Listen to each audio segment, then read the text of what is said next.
आज चाहिँ म गोकुलगङ्गा गाउँपालिका वार्ड नम्बर 3 रसनालु भुजी डाँडा चिया बगानको चाहिँ दृश्यहरू कैद गरिराखेको छु, भिडियो बनाइराखेको छु।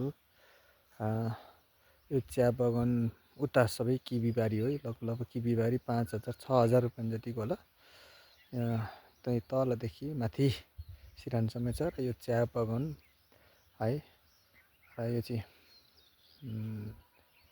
हाम्रो स्थानीय चिया बगान हो